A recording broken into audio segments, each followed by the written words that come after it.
வணக்கம், நான் உங்கள் ஜெயா. இன்றைக்கி நம்ம இந்த வீடியோவில் யூனிஸ் டிசோசா எழுதின த ரோடுன்ற போமுடைய சமரியை பார்க்கலாம் வாங்க. யூனிஸ் டிசோசா ஒரு இங்கிலீஷ் லாங்குவேஜ் போயட். அவங்க ஒரு 6 வால்யூம்ஸ் ஆஃப் பொயட்ரியோ 2 நாவலாவையும் நிறைய ஆந்தாலஜிஸ் ஆஃப் போம்ஸ் அண்ட் எஸ்ஸேஸும் எடிட் பண்ணியிருக்காங்க. இந்த போமான த ரோடு அவங்களுடைய நெக்லஸ் ஆஃப் ஸ்கல்ஸ்ன்ற கலெக்ஷனில் தான் எடுத்திருக்கோம்.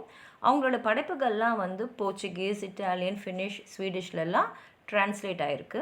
அவங்க என்ன சொல்லியிருக்காங்கன்னா, எனக்கு என்ன மாதிரி போம்ஸ் எழுதணுன்னா நல்ல சாஃப்ட், சென்ஷியஸ் அண்ட் பேஷனட் லைன்ஸ் எழுதுறதுக்கு பிடிக்கும் அப்படின்னு சொல்லியிருக்காங்க. அவங்க கவிதைகளில் பார்த்திங்கன்னா ஒரு வகையான இழப்பு, தனிமை, அதை பற்றியெல்லாம் அதுவும் முக்கியமாக பெண்கள் அனுபவிக்கக்கூடியதாக அவங்க எழுதியிருப்பாங்க.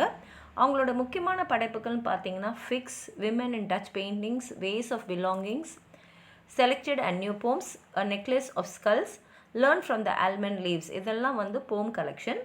அவங்களோட 2 நாவலாக tanker lock, Dev and Simran and novel. இந்த போமில் த ரோடில் பார்த்திங்கன்னா அவங்க இறப்பை பற்றி தான் எழுதியிருக்காங்க. ஒரு சின்ன பொண்ணு அவங்க அந்த ரோடை இன்னும் க்ராஸ் பண்ணலை. ஒரு சைடு ஆஃப் த ரோடில் நின்றுக்கிட்டு இன்னொரு சைடில் அவங்க அம்மாவுடைய இறுதி சடங்கை பார்த்துக்கிட்டு இருக்காங்க. அவங்களுடைய கிராண்ட் மதர் அவங்கள பார்த்து ஸ்மைல் பண்ணுறாங்கன்னு எழுதியிருக்காங்க. இதை ஒருவேளை அவங்க அம்மாவுடைய இழப்புக்கு அப்புறம் அவங்களுடைய பாட்டி தான் அவங்கள பார்த்துக்கிறாங்கன்ற மாதிரி நம்ம எடுத்துக்கலாம். இன்னொன்று அவங்க பாம்பே கேர்ளுன்ற ஒரு வார்த்தையை உபயோகப்படுத்தியிருக்காங்க. இப்போ பாம்பேயில் பார்த்திங்கன்னா பாம்பே கேஜ் கேர்ள்ஸ்னு அங்கே இருக்கிற ப்ராஸ்டியூட்ஸுக்கு சில பேர் உண்டு. ஆனால் இவங்க எந்த அர்த்தத்தில் எழுதியிருக்காங்கன்றது நமக்கு இன்னும் புரியல.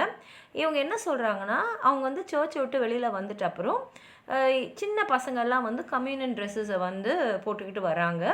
அதை பார்க்கும் போதே எனக்கு அப்படியே அந்த மாதிரி எண்ணங்கள், அப்போ இறப்பு, ஹெவன், இந்த மாதிரி எண்ணங்கள்லாம் வரும் இல்லையா, அதுதான் லாஃப்டி தாட்ஸ், அதில் போயிடுறாங்க.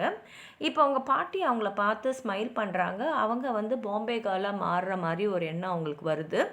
ஆனால் அவங்க இனிமேலுக்கு பள்ளிக்கூடத்தில் ஸ்கூலில் இருக்க முடியாது அப்படின்றது தான் இவங்க எதிர்பார்த்துட்டு இருக்காங்க, எதிர்நோக்கின்னு இருக்காங்கன்னு சொல்லலாம். எல்லாருமே வருத்தப்பட்டிருக்கும் போது அவங்கள அவங்க அம்மாவோட இழப்பை வருத்தப்பட்டு தான் யோசிச்சுட்டு இருக்காங்க. ஏன்னா அது ஈடு செய்ய முடியாத ஒரு இழப்பு. இப்போ சிஸ்டர் ஃப்ளோரா அவங்க தான் அந்த ரோடை க்ராஸ் பண்ணுறதுக்குலாம் அவங்களுக்கு சொல்லி கொடுத்துருந்தாங்க. அதே சமயத்தில் அவங்களுடைய பள்ளிக்கூடமும் அவங்கள எடுத்துக்க போகிறதில்ல. இவங்க இன்னும் அந்த ரோடை க்ராஸ் பண்ணலை. அந்த ரோடை க்ராஸ் பண்ணுறதுக்கு அவங்க இன்னும் தெரிஞ்சுக்க வேண்டியது நிறைய இருக்குன்ற மாதிரி தான் இந்த கவிதை முடிஞ்சிருக்கு. வாங்க படித்து பார்க்கலாம். As we came out of the church into the sunlight, a row of small girls in first communion dresses, I felt the occasion demanded lofty thoughts. இப்போ இவங்க சர்ச் விட்டு வெளியில் வந்திருக்காங்க. நல்ல பகல் நேரத்தில் தான் வெளியில் வந்திருக்காங்க. சன்லைட் அங்கே பயங்கரமாக இருக்குது. அதாவது சன்லைட்டில் அவங்க வெளியில் வந்திருக்காங்கன்னு சொல்கிறாங்க. அப்போ அவங்க நிறைய பெண்கள் அவங்களுடைய ஃபர்ஸ்ட் கம்யூனியன் ட்ரெஸ்ஸஸில் வர்றதை பார்க்கும் போது அவங்க மனசுக்குள்ளே இந்த லாஃப்டி தாட்ஸ்லாம் வருது அப்படின்றாங்க.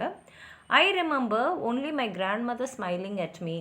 They said, now she wears a lipstick, now she is a Bombay girl. They said, your mother is lonely. Nobody said, even the young must live. இப்போ அவங்களுக்கு என்ன ஞாபகம் இருக்குதுன்னா, அவங்க கிராண்ட் மதர் மட்டும் அவங்கள பார்த்து ஸ்மைல் பண்ணிட்டு இருக்கிறது தான் ஞாபகம் இருக்குது.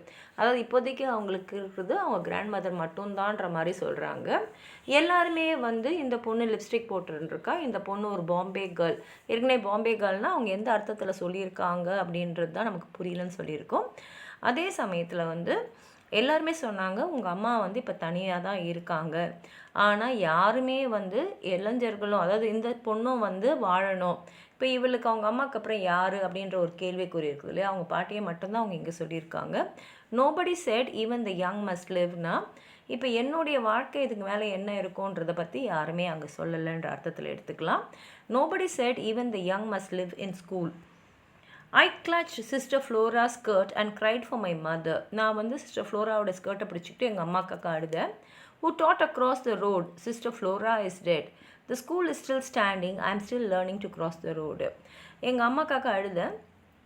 எங்கள் அம்மா தான் இந்த ரோடை எப்படி க்ராஸ் பண்ணணும்னு சொன்னாங்க. இப்போ சிஸ்டர் ஃப்ளோரா இஸ் டெட்ன்றது அவங்க அம்மா பார்க்க எடுத்துக்கலாம்.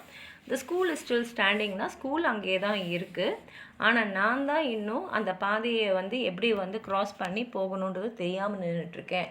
ஒருவேளை அவங்க வாழ்க்கையை எப்படி தொடங்கணும், அடுத்தது என்ன செய்யணுன்றது தெரியாத ஒரு திகைப்பில் இருக்கிற மாதிரி அவங்க இந்த கவிதையை முடிச்சிருக்கலாம் அப்படின்ற எண்ணத்தை நம்ம எடுத்துக்கலாம். உங்களுக்கு ஏதாவது சொல்லணும்னு நினச்சிங்கன்னா கீழே இருக்கிற கமெண்ட் பாக்ஸில் எழுதுங்க.